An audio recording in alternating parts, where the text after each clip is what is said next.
এবং কচু দুইটা একসাথে পাবো, লতিও পাবো কচুও পাবো। ওর কাজ হচ্ছে শুধু লতি দেওয়া, হ্যাঁ, ওর কাজ না কচু দেওয়া। আরেকটা বিষয় আপনাদের কাছে আমি দেখাবো, সেটা হচ্ছে লতি কচু এবং কচুর লতি দুইটা আলাদা। বিসমিল্লাহির রহমানির রহিম। আপনারা অনেকেই আমাদের আগের একটা ভিডিওতে আমাদের কচুর লতি দেখেছিলেন এবং আপনাদেরকে আমরা বলেছিলাম যে আমরা মাত্র এক সপ্তাহ আগেই কচুর লতি উঠাইছি। প্রতি সপ্তাহে একবার বা দুইবার করে আমরা লতি উঠানোর চেষ্টা করছি এখন থেকে। আরেকটা বিষয় আপনাদের কাছে আমি দেখাবো, সেটা হচ্ছে লতি কচু এবং কচুর লতি দুইটা আলাদা। এই দুইটা আলাদা জিনিস যে, এটা আমি আপনাদেরকে একটু দেখাবো আজকে, কারণ অনেকেই কনফিউশনের মধ্যে পড়ে যাচ্ছেন যে আমরা যে ভুলটা করছি এইটা আসলে কি আসলে ভুল। তো এটা আপনাদেরকে দেখায় আসেন। এই যে দেখেন, এখানে একটা লতিরাজ কচুর লতি দেখা যাচ্ছে। এটা এই গাছটা হচ্ছে লতিরাজ। এটার যদি আপনি নিচের অংশটা দেখেন, দেখবেন যে এখানে কচু হওয়ার চান্স কম, মানে অল্প একটু জায়গা জুড়ে এর কচুর মোথাটা আর কি, হ্যাঁ। আর এই যে লতিটা আছে, আমরা তো কোনো ধরনের মেডিসিন ব্যবহার করি না, তারপর আলহামদুলিল্লাহ লতিটা দেখেন কত সুন্দর করে লতিটা বের হয়েছে। ওর কাজ হচ্ছে শুধু লতি দেওয়া, হ্যাঁ, ওর কাজ না কচু দেওয়া। ও কচু দিবে না, মানে কচু হবে না এখান থেকে, ও শুধু লতিই দিবে আর কি। ধরেন আমাদের একটু দূরত্ব বেশি হয়ে গেছে, হ্যাঁ, আমরা একটার থেকে আরেকটার দূরত্ব দিচ্ছি প্রায় 2 হাতের মতো, কিন্তু মূলত এটা দেওয়ার নিয়ম হচ্ছে 1 হাত বাই 1.5 হাত, হ্যাঁ। বাট আমরা একটু বেশি বেশি দিছিলাম যাতে গাছগুলো ভালো হয়। যশোরের যে লতিরাজ কচুটা আছে সেটা হচ্ছে কি, ধরেন আপনার এইরকম জালির মতো এখানে বিছাই যাবে আর কি, হ্যাঁ।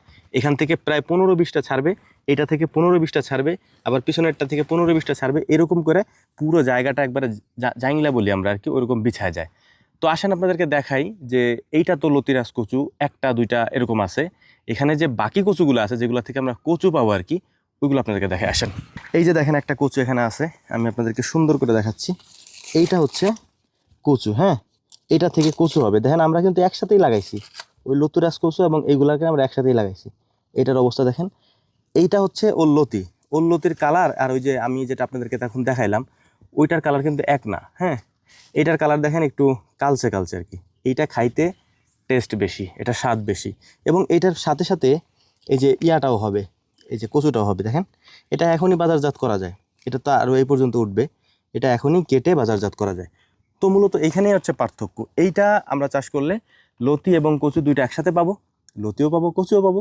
আর যদি আমরা লতিরাজ কচু চাষ করি সেখান থেকে শুধু আমরা লতিটা পাবো, কচু পাওয়ার সম্ভাবনা তেমন একটা নাই বললেই চলে আর কি।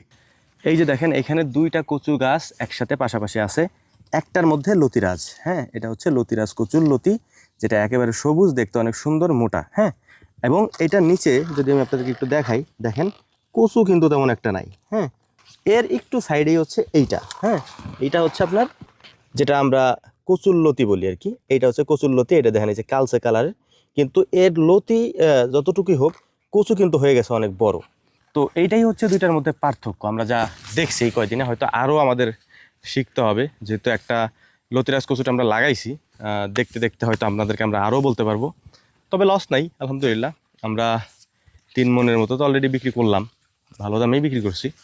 তো এখন বাড়তে সামনে আস্তে আস্তে দেখা যাক, যেহেতু প্রতি সপ্তাহে এখন উঠান লাগবে, প্রচুর পরিমাণে লতি আসতে শুরু করছে।